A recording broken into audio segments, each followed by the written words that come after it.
imagine sliding and then the train falling off. That would be horrible. Isn't that over a bridge as well? Yeah, totally. Yeah. Yeah, it's over water. Do you want to know my It's, to be faithful. Thanks. Yeah.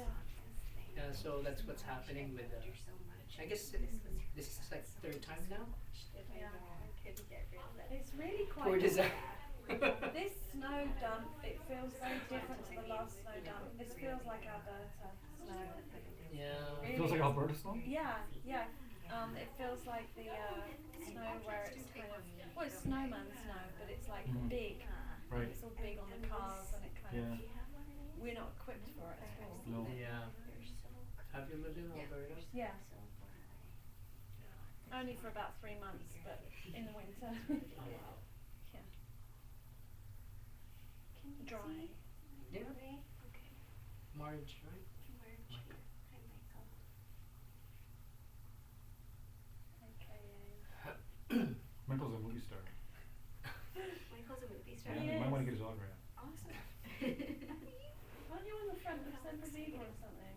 Sorry? Are you on the front of a yoga on the front of a, you doing a yoga pose somewhere in a picture? No? No, not Super Viva. Sorry, God, was that an It's insult? okay. Tell us. Sorry. No, it's okay. Yeah. Yeah, it's such a lot of people have been complaining about the snow. Yeah. And all I say was like, well, Mother Nature decided to dump it, so we just have to surrender to Yeah. Mother Nature. Yeah. Yeah. Complainers will always find something to complain. Yeah. I know. It's You don't need true. snow. No. Yeah, exactly. Snow not Right. required. Yeah. So true. I was waiting at a bus stop about 2 months ago or 6 weeks ago, and there was this like a little old Italian lady, and she was just complaining about the cold weather, and she was saying it's so cold, it's so cold. I was like trying to put positive spin. I was like, well, at least it's good in the summer, isn't it? She, no, it's too hot. I'm standing in the bus stop and it's so hot, I'm sweating. And I'm like, oh my God, there was nothing I could say that was. No. Yeah.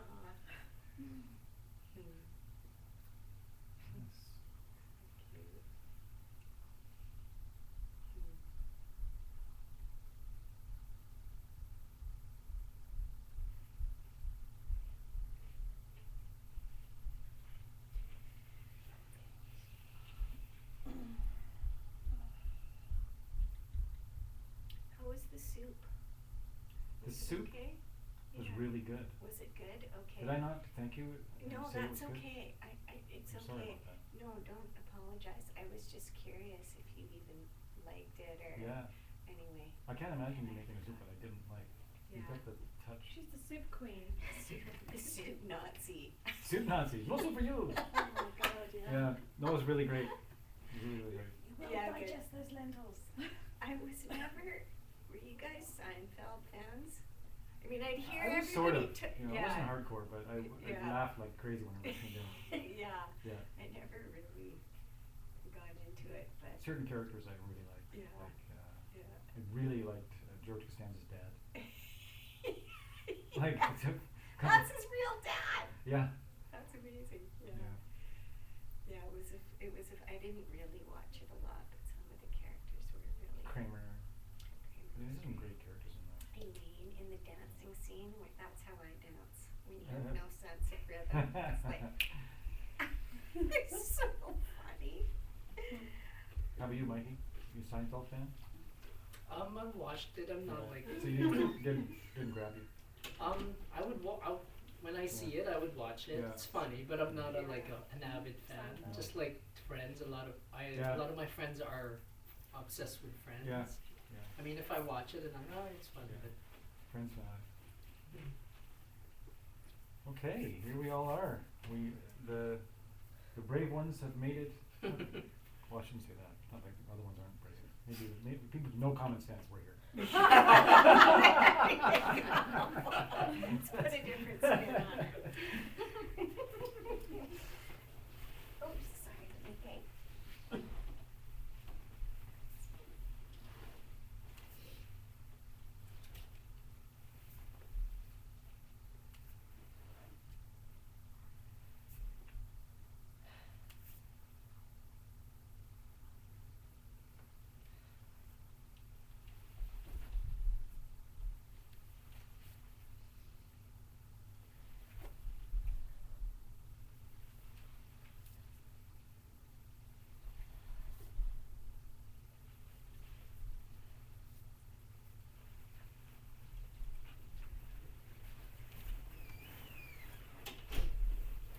Sharon must be Let me see that. wondering why we haven't started yet. No, he isn't wondering that.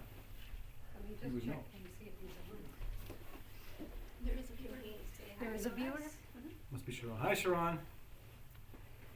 Can he say hi to us? Oh, Can I'll he see see if he me I can. here? think he He can. can chat to us if he wants. We don't have the chat. It's warm. Yeah, it came in and it was like Yeah. warm, so I didn't. Chat.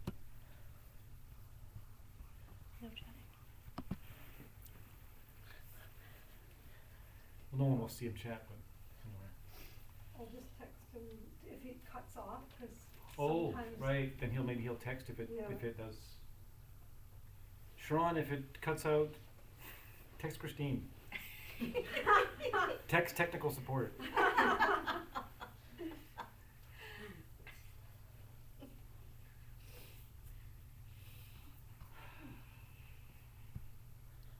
Remember, I think it was a while ago, I told you guys about this book called The Surrender Experiment. Yeah. No. You've seen it all? I, Yeah, you I don't probably- remember. okay. I Anyways, may not have been here that it's night. a cool, great book. Yeah. But it's a book based on this man's experience, his life's experience, when he began saying yes instead of no, especially when the no voice was screaming in his head, and it was like he recognized that it was his own, like, I don't want to do that, you know. But there's more to the story than that. But he also wrote another book that was previous to that one, called The Untethered Soul. Oh, I know that book. It's a great book, Mm. and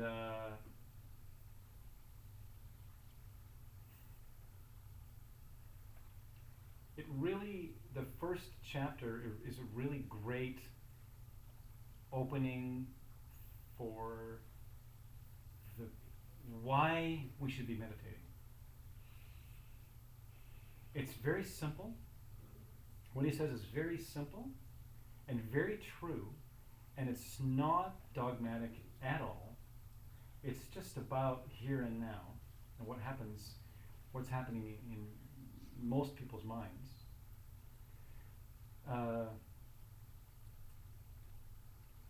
And he has kind of a version of kind of emptiness in there. But we'll talk about that. But I'm going to read to you the entire first chapter. So this is story time. You all came here on a snowy day. Yeah. I'm going to read the first chapter, and it's, well, you'll see. It's funny, too.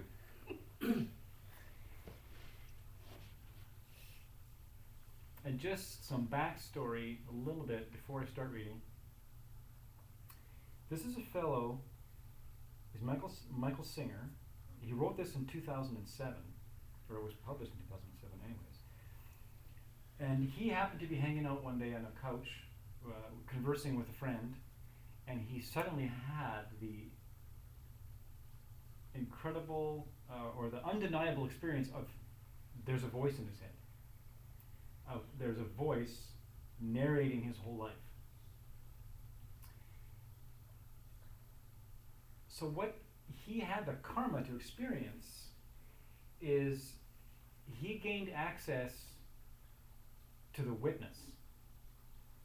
So he gained access to a state of mind that many people struggle to reach and try to gain during meditation, which is the state of the witness, which is not the whole goal, but it's definitely well on the way, where you're one step back, in a way. You know, you're one step back from the voice that's in your head, that's always talking. So he just started hearing it,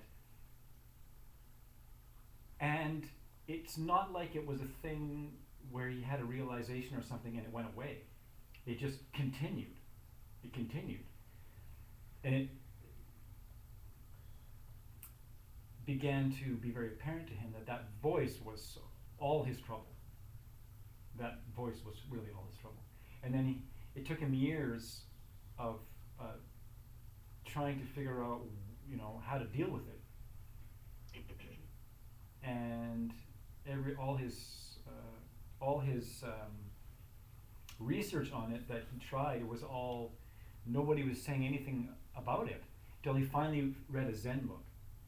And the Zen book was describing that voice, and not only that, but saying, well, not only that, but you can stop that voice. And he hadn't, at that point, even thought that you could stop the voice. But I'm going to read this. So that's what happened for him. He went through all stuff in his life, and then he wrote about it. And this is the first chapter. Chapter 1 of The Untethered Soul by Michael Singer. Chapter 1 is called The Voice Inside Your Head. Shoot, I can't remember her name. What is her name? Darn, here she comes. What is it? Sally? Sue? She just told me yesterday. What's the matter with me? This is going to be embarrassing. In case you haven't noticed, you have a mental dialogue going on inside your head that never stops. It just keeps going and going. Have you ever wondered why it talks in there? How does it decide what to say and when to say it? How much of what it says turns out to be true? How much of what it says is even important? And if right now you are hearing, I don't know what you're talking about, I don't have any voice inside my head, that's the voice we're talking about.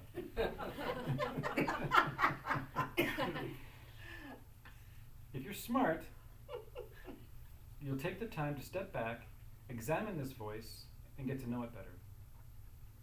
The problem is, you're too close to be objective. You have to step way back and watch it converse. While you're driving, you hear internal conversations like, wasn't I supposed to call Fred? I should have. Oh my God, I can't believe I forgot. He's going to be so mad, he may never talk to me again. Maybe I should stop and call him right now. No, I don't want to stop the car. Huh? Notice that the voice takes both sides of the conversation.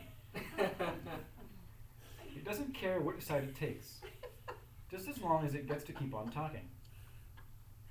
When you're tired and you're trying to sleep, it's the voice inside your head that says, what am I doing? I can't go to sleep yet. I forgot to call Fred. I remembered in the car, but I didn't call. If I don't call now, oh wait, it's too late. I should call him now. I don't even know why I thought about it. I need to fall asleep. Oh shoot, now I can't fall asleep. I'm not tired anymore. But I have a big day tomorrow. I have to get up early. No wonder you can't sleep. Why do you even tolerate that voice talking to you all the time? Even if what it says is soothing and nice, it's still disturbing everything you're doing. If you spend some time observing this mental voice, the first thing you will notice is that it never shuts up. When left to its own, it just talks. Imagine if you were to see someone walking around, constantly talking to himself. You'd think he was strange. You'd wonder, if he's the one who's talking, and he's the one who's listening, he obviously knows what's going to be said before he says it. So what's the point? The same is true for the voice inside your head. Why is it talking? It's you who's talking, and it's you who's listening. And when the voice argues with itself, who is it arguing with? Who could possibly win? It gets very confusing. Just listen. I think I should get married. No. No, you're not ready. You'll be sorry. But I love him. Oh, come on. You felt the way about Tom. What if you had married him? Oh my. If you watch carefully, you'll see that it's just trying to find a comfortable place to rest. It will change sides in a moment, if that seems to help. And it doesn't even quiet down when it finds out it's wrong. It simply adjusts its viewpoint and keeps on going. If you pay attention, these mental patterns will become obvious to you. It's actually a shocking realization when you first notice that your mind is constantly talking. You might even try to yell at it in a feeble attempt to shut it up. But then you realize that's the voice yelling at the voice. Shut up, I want to go to sleep. Why do you have to talk all the time?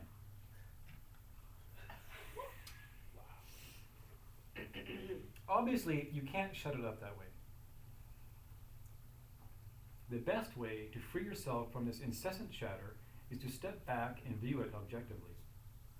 Just view the voice as a vocalizing mechanism that is capable of making it appear like someone is in there talking to you. Don't think about it, just notice it. No matter what the voice is saying, it's all the same. It doesn't matter if it's saying nice things or mean things, worldly things or spiritual things. It doesn't matter because it's still just a voice talking inside your head. In fact, the only way to get your distance from this voice is to stop differentiating what it's saying. Stop feeling that one thing it says is you and the other things it says is not you. If you're hearing it talk, it's obviously not you. You are the one who hears the voice. You are the one who notices that it's talking. You do hear when it talks, don't you? Make it say hello right now. Say it over and over a few times.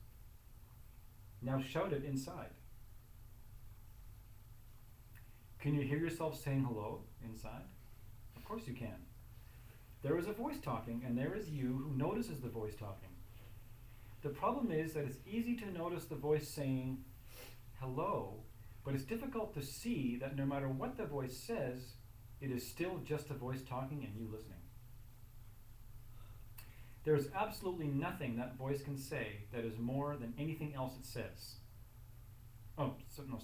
There is absolutely nothing that voice can say that is more you than anything else it says. Suppose you're looking at three objects: a flower pot, a photograph, and a book. And were then asked, which of these objects is you? You'd say none of them. I'm the one who's looking at what you're putting in front of me. It doesn't matter what you put in front of me. It's always going to be me looking at it. You see, it's an act of a subject perceiving various objects. This is also true of hearing the voice inside. It doesn't make any difference what it's saying. You are the one who is aware of it. As long as you think that one thing as long as you think that one thing it's saying is you, but the other thing it's saying is not you, you've lost your objectivity. You may want to think of yourself as the part that says the nice things, but that's still the voice talking. You may like what it says, but it's not you. There is nothing more important to true growth than realizing that you are not the voice of the mind. You are the one who hears it. If you don't understand this, you will try to figure out which of the many things the voice really says is really you. I'm going to repeat that one. If you don't understand this, you will try to figure out which of the many things the voice says is really you. People go through so many changes in the name of trying to find myself. They want to discover which of these voices, which of these aspects of their personality is who they really are. And the answer is simple. None of them. So now we're getting juicy. If you watch it objectively, you will come to see that much of what the voice says is meaningless. Most of the talking is just a waste of time and energy. The truth is that most of life will unfold in accordance with forces far outside your control, regardless of what your mind says about it. Kind of like the snow, right, Mikey? I'll repeat that. The truth is that most of life will unfold in accordance with forces far outside your control, regardless of what your mind says about it. It's like sitting down at night and deciding whether you want the sun to come up in the morning. The bottom line is the sun will come up and the sun will go down. Billions of things are going on in this world. You can think about it all you want, but life is still going to keep on happening. In fact, your thoughts have far less impact on this world than you would like to think. If you're willing to be objective and watch all your thoughts, you will see that the vast majority of them have no relevance. They have no effect on anything or anybody except you. They are simply making you feel better or worse about what is going on now, what has gone on in the past, or what might go on in the future. If you spend your time hoping that it doesn't rain tomorrow, you're wasting your time. Your thoughts don't change the rain. You will someday come to see that there is no use for that incessant internal chatter, and there is no reason to constantly attempt to figure everything out. Eventually, you will see that the real cause of problems is not life itself. It's the commotion the mind makes about life that really causes problems. Now, this raises a serious question. If so much of what the voice says is meaningless and unnecessary, then why does it even exist? The secret to answering this question lies in understanding why it says what it says when it says it. For example, in some cases, the mental voice talks for the same reason that a tea kettle whistles. That is, there's a buildup of energy inside you that need to be released. If you watch objectively, you will see that when there's a buildup of nervous, fearful, or desire-based energies inside, the voice becomes extremely active. This is easy to see when you are angry with someone and you feel like telling them off. Just watch how many times the inner voice tells them off before you even see them. When energy builds up inside, you want to do something about it. That voice talks because you're not okay inside, and talking releases energy. You will notice, however, that even when you're not particularly bothered by something, it still talks. When you're walking down the street, it says things like, "Look at that dog, it's a Labrador. Hey, there's another dog in that car. It looks a lot like my first dog, Shadow. Whoa, there's an old Oldsmobile. It's got Alaska plates. You don't see many of those down here." It is actually narrating the world for you. But why do you need this? You already see what's happening outside. Why does it help to repeat it to yourself through the mental voice? You should examine this very closely. With a simple glance, you instantly take in the tremendous detail of whatever you're looking at. If you see a tree, you effortlessly see the branches, the leaves, and the flowering buds. Why then do you have to verbalize what you have already seen? Look at that dogwood. The green leaves are so beautiful against the white flowers. Look how many flowers there are. Wow, it's so full.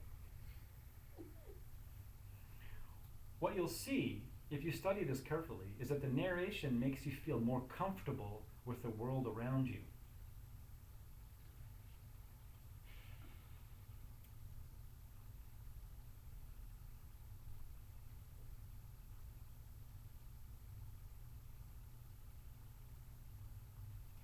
Like backseat driving,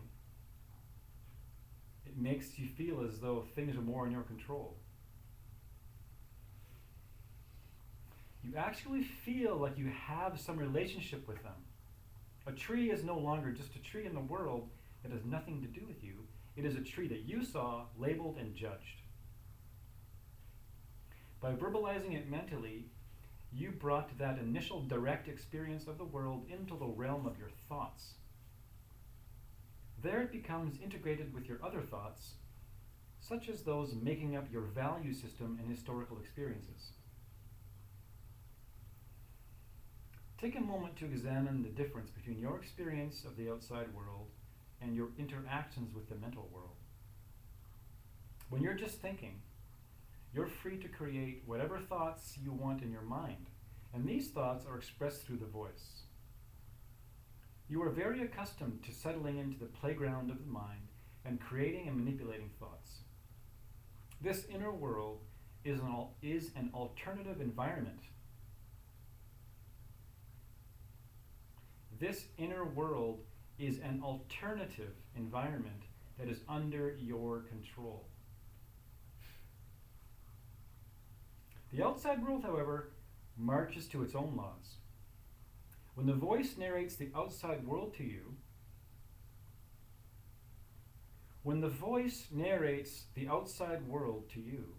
those thoughts are now side by side, in parity with all your other thoughts. All these thoughts intermix and actually influence your experience of the world around you.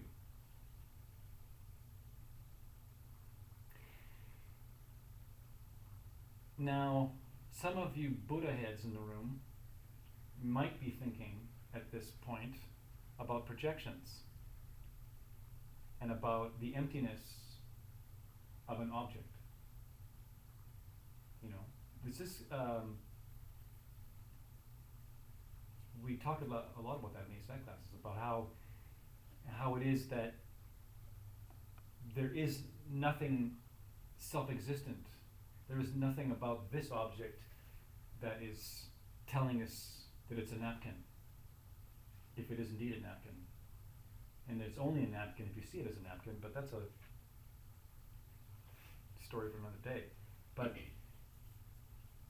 this is a very interesting and very to the point way of describing what's between you and the world that you think you're looking at. All these thoughts intermix and actually influence your experience of the world around you. What you end up experiencing is really a personal presentation of the world according to you, rather than the stark, unfiltered experience of what is really out there.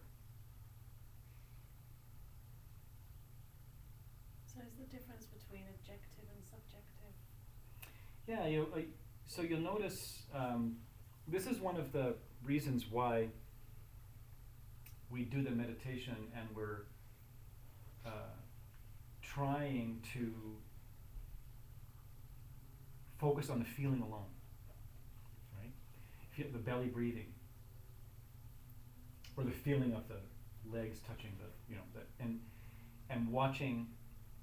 So there's a mental story happening. There's a voice that's saying, "Oh, that's my ankle. That's my ankle against the cushion," and then all the other things that go along with it, and as a way to become present, we're using that feeling to say, well, I'm just going to keep discarding the story about that, and I'm going to actually experience my leg. Because I haven't experienced my leg in a while, because all I've been experiencing is my idea and my stories about my leg. I haven't actually really slowed down enough to actually feel what it feels like to actually have a leg. So this is just a little aside there. I'm going to read that again because it's so good. All these thoughts intermix and actually influence your experience of the world around you. What you end up experiencing is really a personal presentation of the world according to you, rather than the stark, unfiltered experience of what is really out there. This mental manipulation of the outer experience, allows you to buffer reality as it comes in. For example, there are a myriad things that you see at any given moment, yet you only narrate a few of them.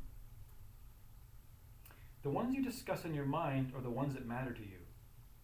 With this subtle form of pre-processing, you manage to control the experience of reality so that it all fits together inside your mind. Your consciousness is actually experiencing your mental model of reality, not reality itself. Ooh. Your consciousness is actually experiencing your mental model of reality, not reality itself. And anyone who's done any kind of meditating knows the difference between simply sitting and being and experiencing something directly and experiencing it with a barrage of mental stuff going on in front of you. Because it's like you could be sitting in your kitchen, for instance, and the kitchen may be a real mess. Dishes piled up and sideways and leaning, and there's food on the left over from cooking, and it's all just in disarray. And your experience of that could be, oh my God, I can't live in this mess. This is annoying. But you're not cleaning it. You're just like looking at it and being irritated by this thing that you don't want to look at because it just represents whatever it represents to you. It could mean so many things. It could mean I don't want to be a dirty person. It could mean so many things. It could be, why hasn't someone else cleaned it? That's probably happens. It could be, why do I do the dishes every single day and this other person never does? I'm leaving it. Right? Or it could be a totally, as he puts it, stark and unfiltered experience, and you could just be blown away by how the light catches the glint of the pot. It's just on this certain angle, and the way that the old food is on the stove stuck there is just profound, and it's never gonna. And as you continue to look at it, and then you shift and look over at something else, every single thing that you look at is like you're seeing it for the very first time. And you can have a vase there that's a green, luminescent vase that's full of water up on the top of the fridge, and every time you look at it, you're seeing a whole new vase. You look at it every time, and you're like, whoa, you again, whoa. You're blown away by this vision that you see, because, why? Because the voice is not there going, vase. Oh, that's that old vase. That's that old vase that's been there forever. Oh, that's that old vase again. Old vase. But if you look up, it's a whole new moment of now. You've changed. You've changed the 3 seconds that it took you to look back. You've changed. The light has changed. Everything has changed. And you can have a profound, sublime experience by just taking in that vase.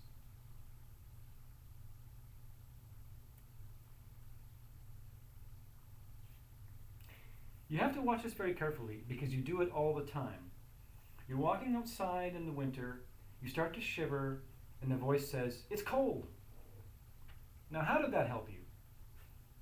You already knew it was cold. You're the one who's experiencing the cold. Why is it telling you this? You recreate the world within your mind because you can control your mind where you can't control the world. That is why you mentally talk about it. If you can't get the world the way you like it, you internally verbalize it, judge it, complain about it, and then decide what to do about it. This makes you feel more empowered. When your body experiences cold, there may be nothing you can do to affect the temperature. But when your mind verbalizes, "It's cold," you can say, "We're almost home, just a few more minutes." Now you feel better. In the thought world, there's always something you can do to control the experience. Basically, you recreate the outside world inside yourself, and then you live in your mind.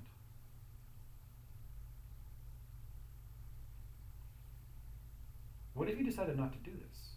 See, now this is the frightening aspect of. You notice how we've done classes where we relate to another person, and then you kind of strip yourself of concepts, and then you actually be with this person. And we talk about the eternal being, and you kind of slowly, one by one, you get rid of this story about all your assumptions about this person, and then maybe for the first time ever, even though you've known this person for years, you actually look at them, and you actually see something that you never saw before.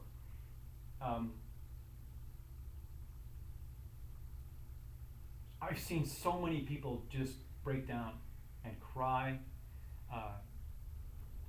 People are afraid. And it's a beautiful thing. And most people, I find, just cherish the beauty of that moment, the realness of that moment.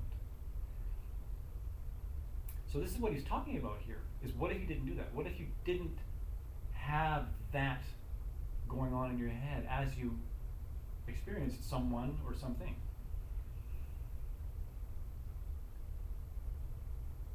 What if you weren't recreating the outside world within yourself? And what if you just experienced it? What if you decided not to do this? If you decide not to narrate and instead just consciously observe the world, you will feel more open and exposed. This is because you really don't know what will happen next, and your mind is accustomed to helping you. It does this by processing your current experiences in a way that makes them fit with your views of the past and visions of the future. All of this helps to create a semblance of control.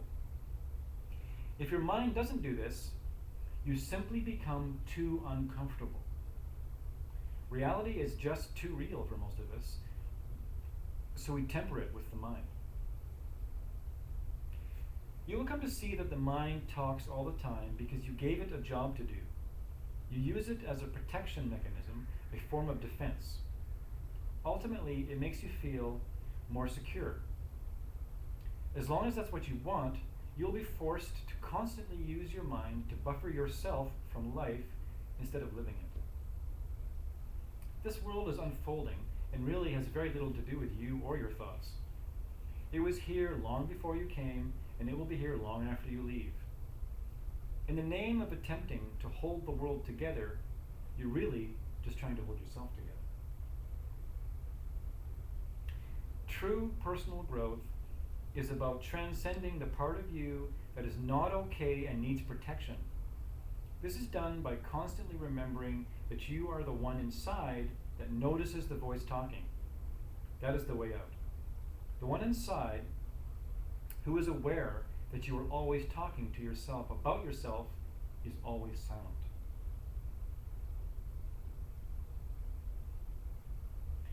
It is a doorway to the depths of your being. To be aware that you are watching the voice talk is to stand on the threshold of a fantastic inner journey. If used properly, the same mental voice that has been a source of worry, distraction, and general neurosis can become the launching ground for true spiritual awakening. Come to know the one who watches the voice, and you will come to know one of the great mysteries of creation. Now that was quite the chapter now, wasn't it?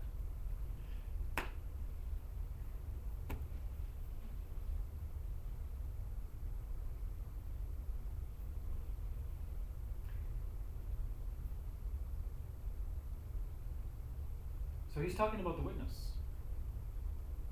state of mind. He's talking about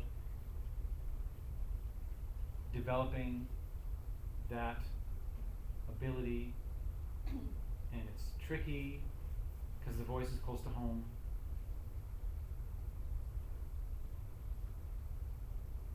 Does that voice ever stop? You can, yeah. You can't make it stop. Right. But it will eventually stop. Like, you can, for instance,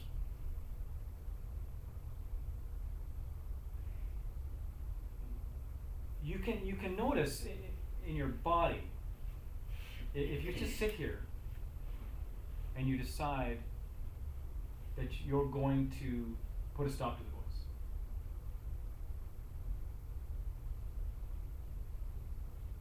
Just do it. And just notice what happens. How does it feel? What happens to your breathing?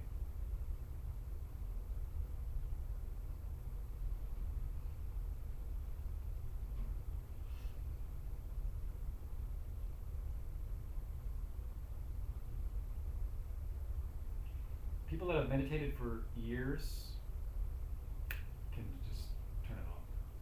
Yeah.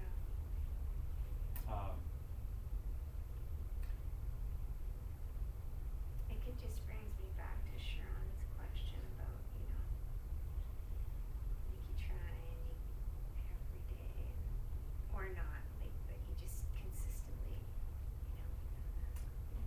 it's still, like, people like Pema Chodron and meditators like that still say it's, just putting it out there. What are you saying though? Well, just that That it's difficult? it's very, like, it's, like, even, yeah, it's difficult. So it's time consuming. So, even, like, when I try and just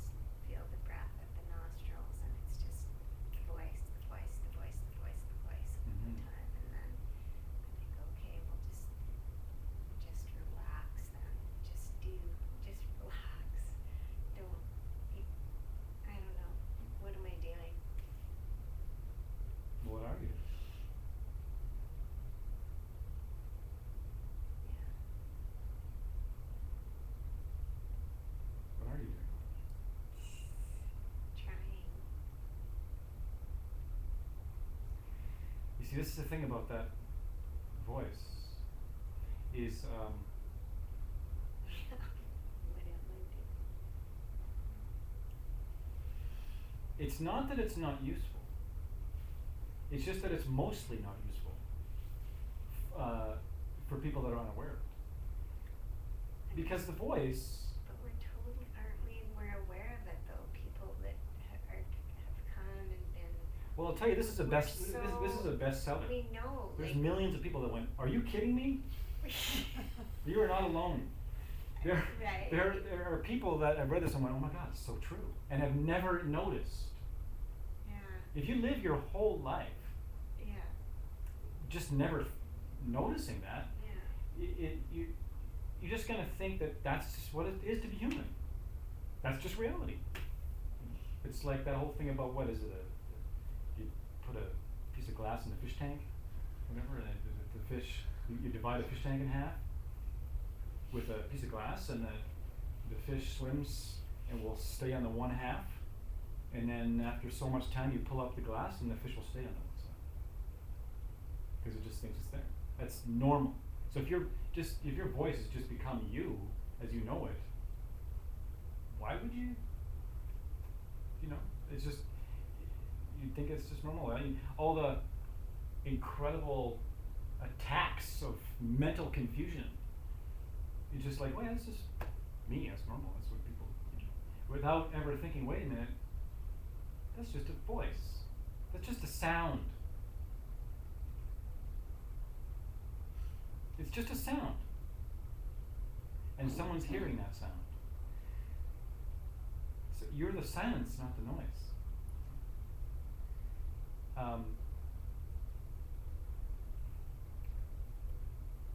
And you will notice that it's until you're used to living in that presence, it's uncomfortable to let the voice go.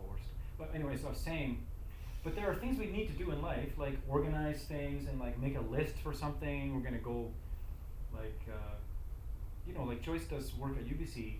I mean, she needs that voice to do stuff, right? I mean, that voice is not like it's the devil, because we are able to think things through. You can think things through and use it, but there's a difference between being pulled into it and being swept away by it and not understanding that it's just a tool. It's another tool that you have at your disposal. It's disposable and it's at your disposal.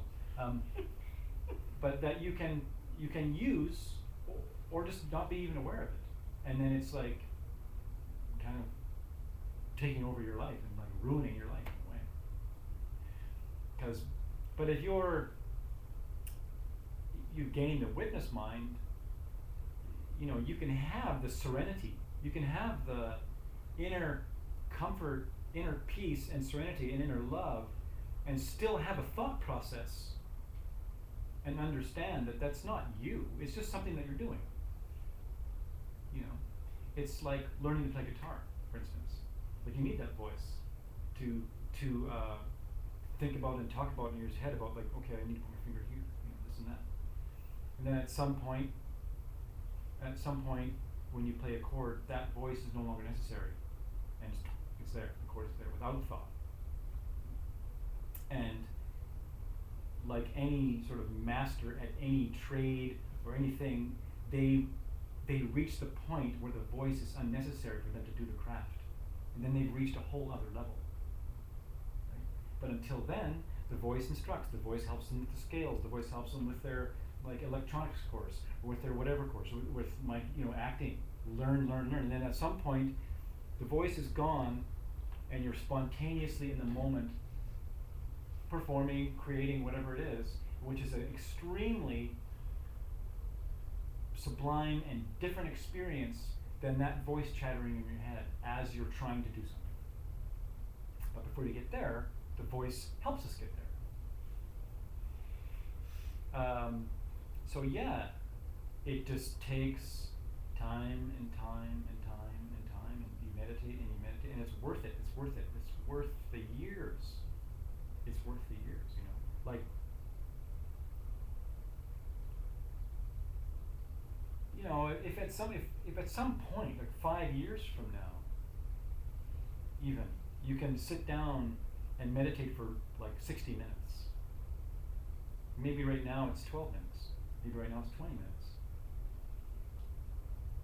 You know, and you hear him say, you know, no, you don't need to do an hour, you know, 12 minutes is enough. 15 minutes is enough. 10 minutes a day is enough. It's enough to get you started, is what it is. It's enough to get you the habit. There's a difference between 60 minutes of meditation and 12 minutes of meditation. There's a difference. But there's no point in doing 60 minutes of complete distraction if you can only do 12. You're better off building it over time. And then we can get there. So, we're going to do meditation any second now, but it's not about trying to stop it, it's just about seeing it for what it is. And then so you enter the silence, and then you're free of the chatter, even if the chatter is still there. It becomes like an amusement. And that is the beginning of the end of that voice.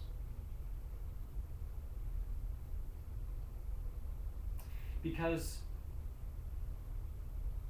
if we're constantly immersed in that voice, then we're operating at the level of that consciousness, you could say. Another quote I heard in church the other day from Einstein. Einstein said, "You can't fix a problem with the same consciousness that made the problem." You can't. There's a level of consciousness in this world which is the consciousness that thinks it's fine to kill thousands and thousands of people at once because of an idea that they have. Like, there's a certain type of consciousness that thinks it's fine to build a nuclear bomb. You know, yeah, it's good. We should put all our resources and all our, like, everything into this bomb that has a capacity to, like, completely destroy the very thing that we're living in. And we should build lots of them because somebody else is building them too. And it's not like we have to, it's necessary. You know, that consciousness is not going to be the problem, the solution. It's going to be another kind of consciousness that becomes a solution. So it's the same within ourselves. We have to get to a level of consciousness within ourselves that is not the same level of consciousness that created our suffering. And the part of the level of consciousness within us that created all our greedy, selfish suffering and is that voice. It's that voice, that convincing voice that we want to believe, you know, or not, you know, we're attached to it. We're attached to it. Anyways, let's do a little meditation, or a big meditation. If you need to straighten your legs over into the floor.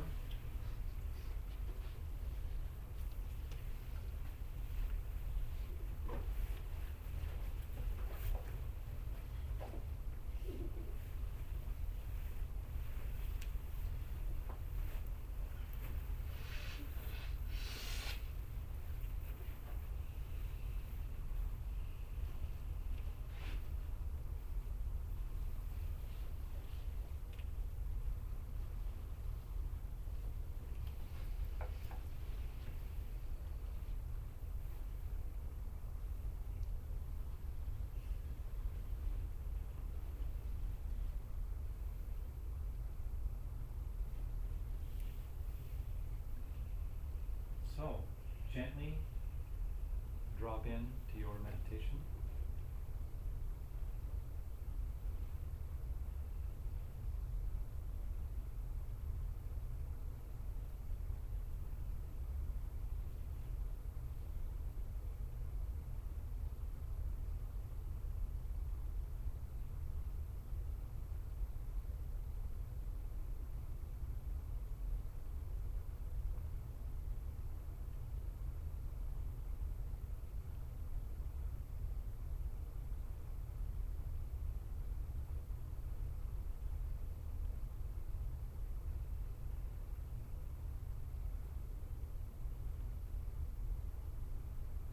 I won't go through the body preamble. Everyone here is happening that way.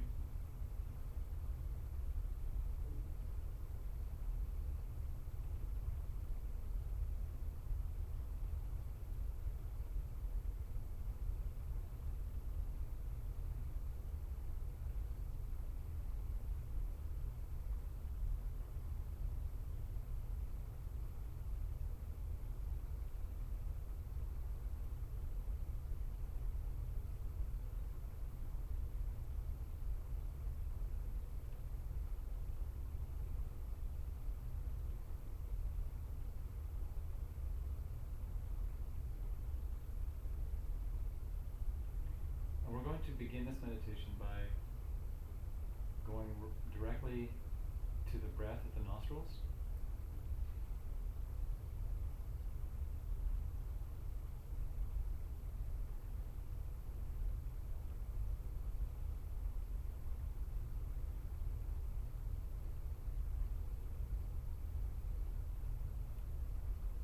Focusing on the sensation of the breath passing the nostrils. And here you take stock of your situation. Do I need to count, or do I not need to count? So if you're easily staying with the sensation, your mind isn't just jumping off,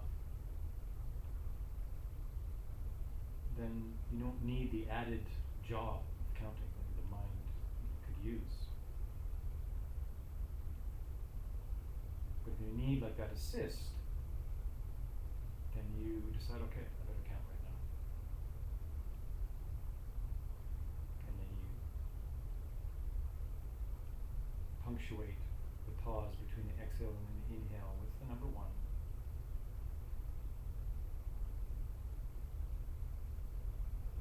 You stay focused for that one cycle of breath, and then you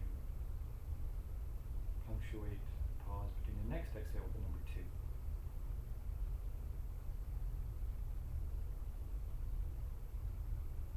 If you get to 10, start at 0. If you got to 10, you probably didn't need to count anyways.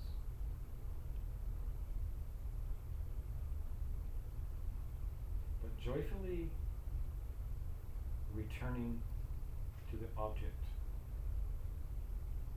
if you recognize that you're drifted off somewhere else.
And even if you have some mental chatter, but you're actually still maintaining the focus on the breath, you haven't lost the object of the breath, then you haven't actually lost the object. just means that there's some agitation there.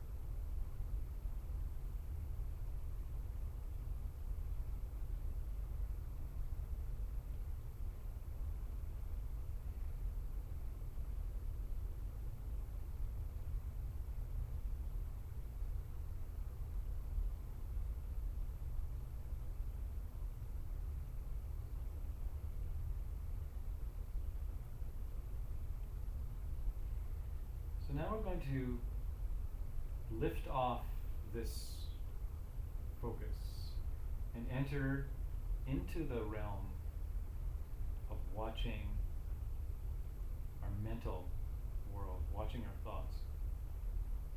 And we're going to use a technique of a specific phrase. So in your mind right now, come up with a couple of words or a statement or something that you're going to use as your like launching platform. Like it might be limitless horizon. Something like anything like that that you care to think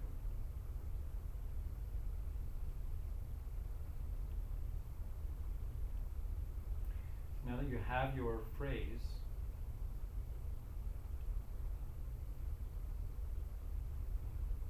go back to the watching the breath at the nostrils, like you're getting ready to make a leap. Getting ready to make this leap, but you're staying with the nostrils.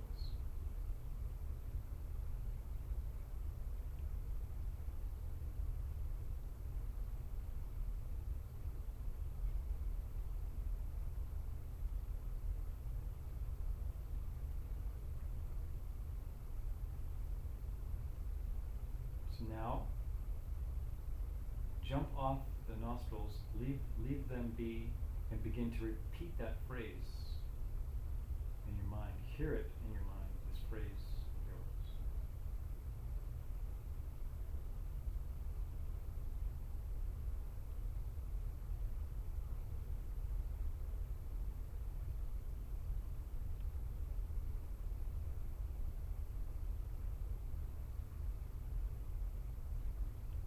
Try to say it enough that it crowds out any other thoughts, any other phrases, any other chatter. Like this phrase takes over.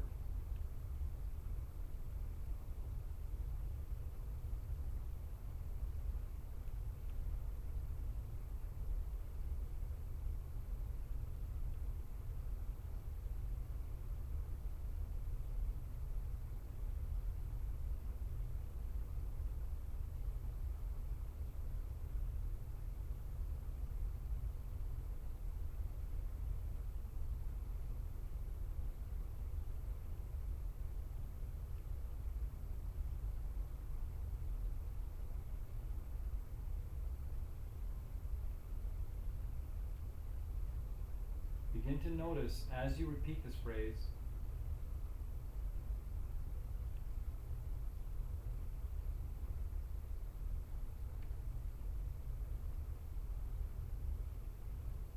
begin to notice or ask yourself, let's not use that, ask yourself. Just begin to notice that there's a presence that is aware of that phrase. There is a presence that is hearing that phrase.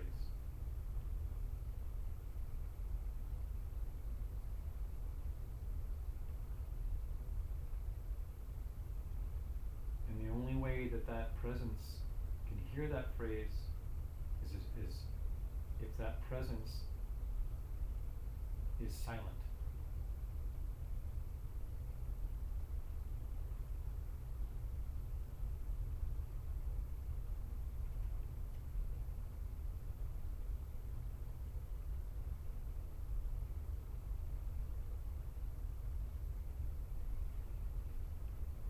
If it becomes too overwhelming and you start to have all kinds of chatter come in and try to break apart your phrase and it's all falling apart, just return to the breath of the nostrils and reground yourself. If you're getting groggy and it's getting really dull and foggy and you're getting sleepy, drowsy, then don't be afraid to just open your eyes and look down at the space in front of you just to invigorate and get some light in, and then close your eyes and go back to the breath.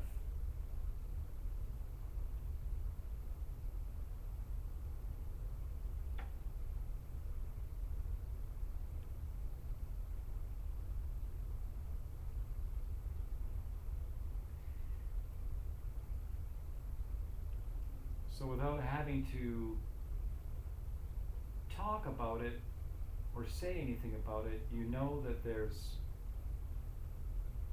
a sound and there's one listening to the sound. There's the sound of the phrase and there's a listener. There's the object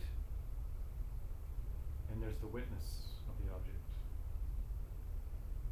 Both are there.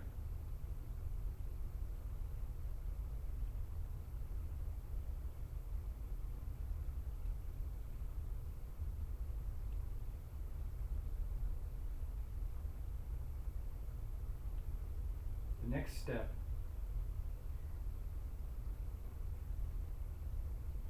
is to cut off the phrase and wait for the next thing that comes. And try and remain centered. Your center of awareness is the listener, is the silence.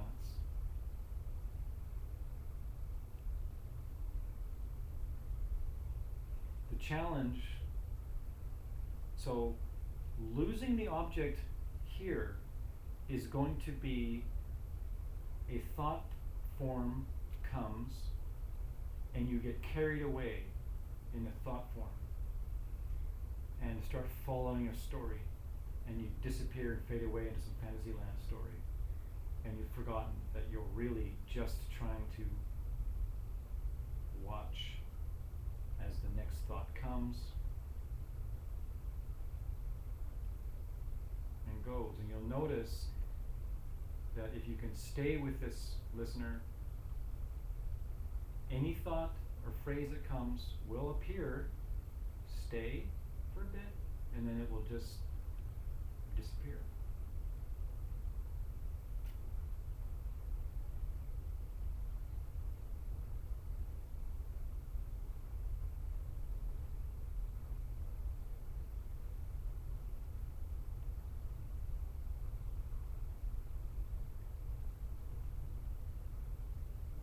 If it gets too crazy and you're overwhelmed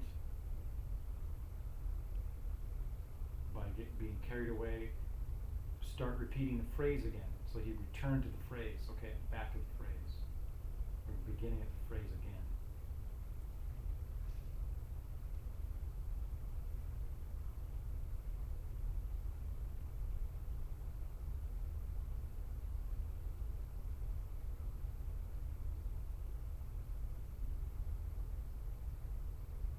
Keep the body relaxed.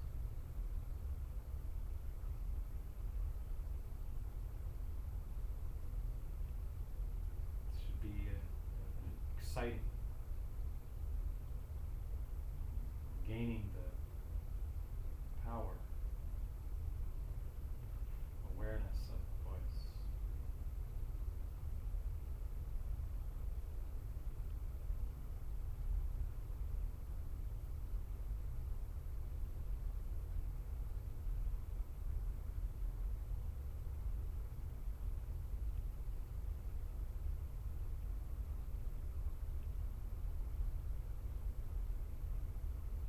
So, just in case anyone is ready for what could happen next, if you manage to have gotten past the phrase You're relating to the silence as the witness, you as the silence. You've gained awareness of the arisal of a thought phenomena, the sound of a thought.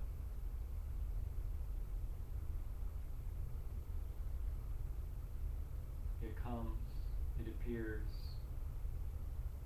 disappears. If you can focus on the gap between the thoughts, and then focus on awareness itself,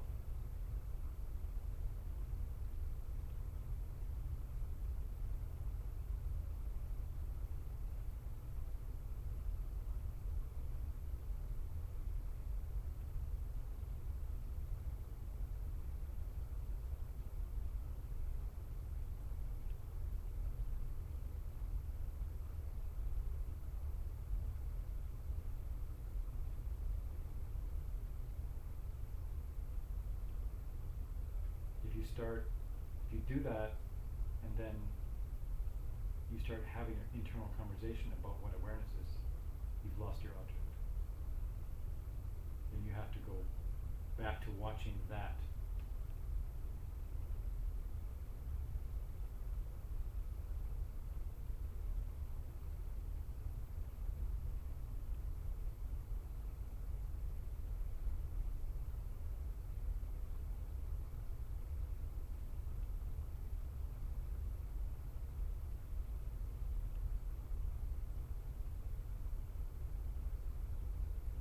This is where you gain the ability to notice if you're attached, more or less attached to certain thoughts.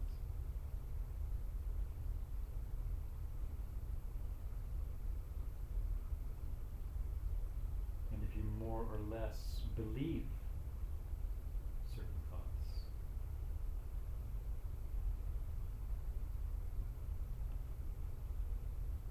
And you can notice that a lot of times by how it feels, how your body may tell you. So luring thought comes and you want to be that idea. But it's just another thought.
Notice how easy it is to get pulled into a thought pattern. Start thinking about some other place, something that needs doing. Just release it. Just gently release it and come back to watching.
to slowly return, release that type of meditation.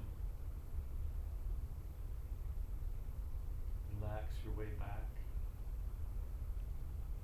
softly re-entering the room, slowly opening the eyes, definitely taking your time.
Does everyone here have something to drink beside them or anything like that?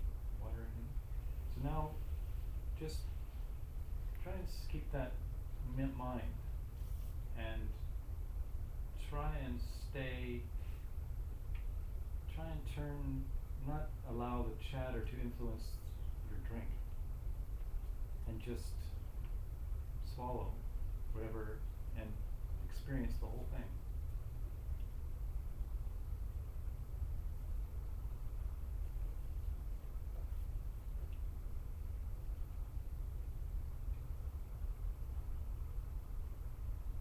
Try to feel everything.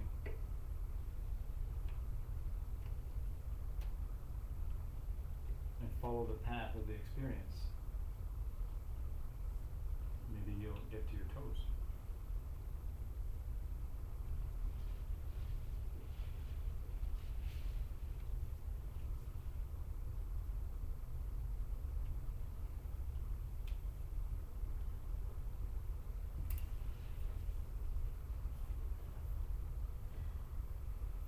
So did you find that challenging, or was it easy?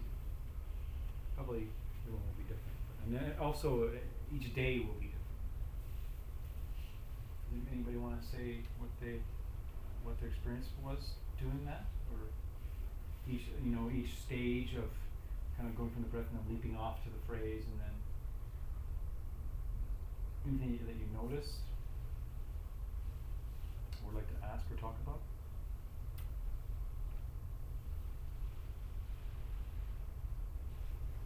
You don't have to say anything. Very sleepy. Sleepy, yeah. It's funny. It's very warm in here.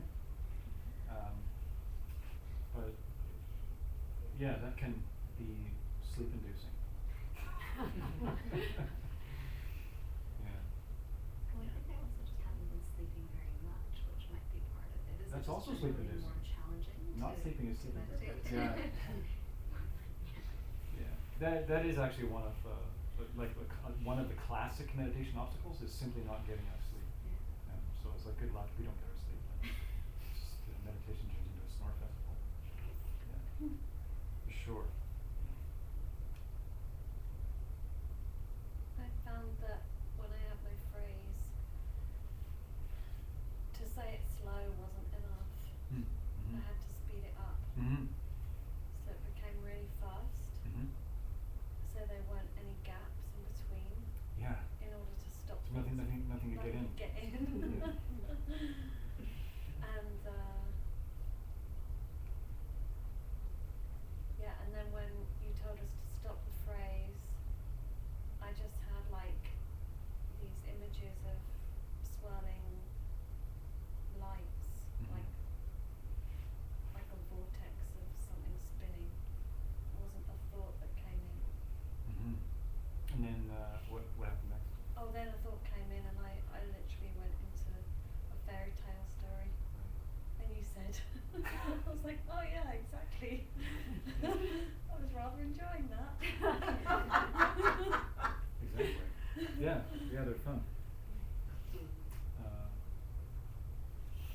Yeah, they're fun, but they're not lucidity.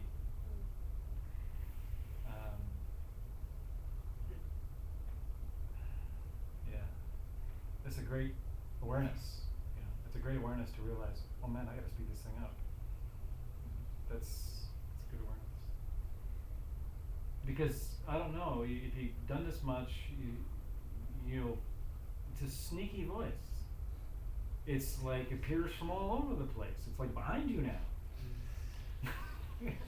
You know? Yeah, it's like suddenly it's like you think that the you is the one that's doing the commentary on the very meditation that you're doing. Oh yes, I'm the smart meditator. I am commenting on this meditation. Spiritual man. Exactly. And that's just another one. Yeah. And that's why we're seduced. We're seduced by it. And we each have our own thing that we want to be seduced by. Because there is kind of like nothing more, in a way, nothing more terrifying and more rewarding than just open awareness. Just raw, the world. Open awareness.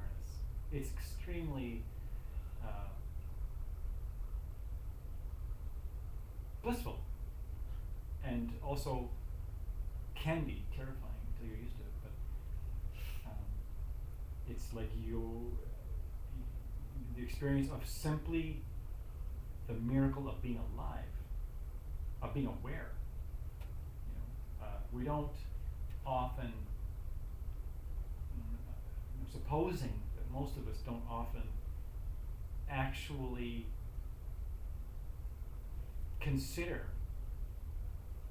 what awareness actually is. Like, what is that?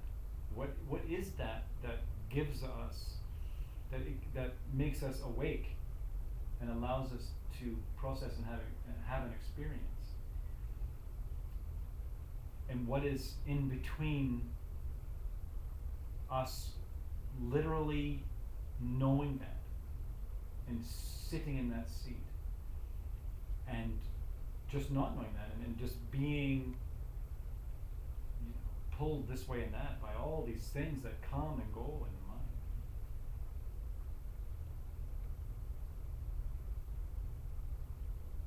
I heard what's that, mixed martial arts, MMA? Well, it should be called mixed mental afflictions.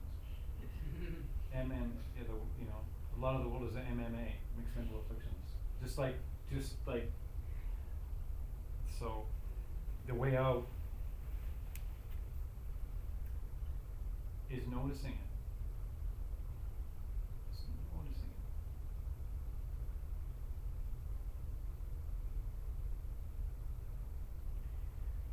That's it, we can get a break. We got a story and a meditation. So it's over. That's great. Thank you.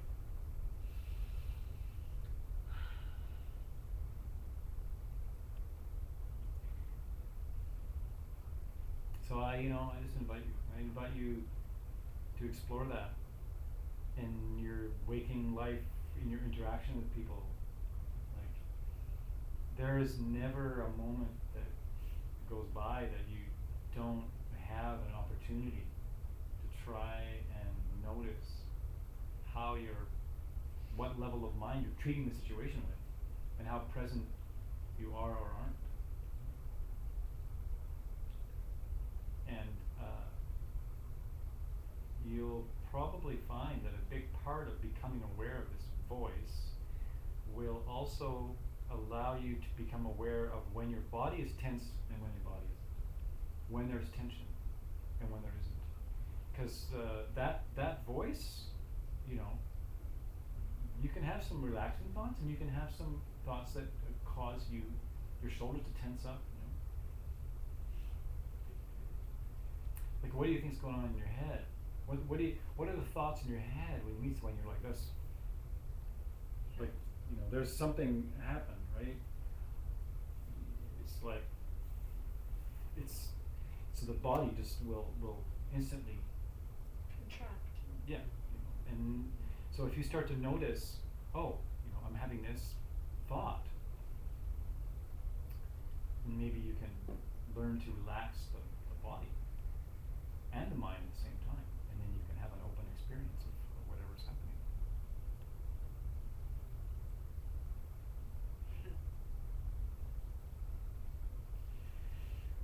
So that's it. Yes.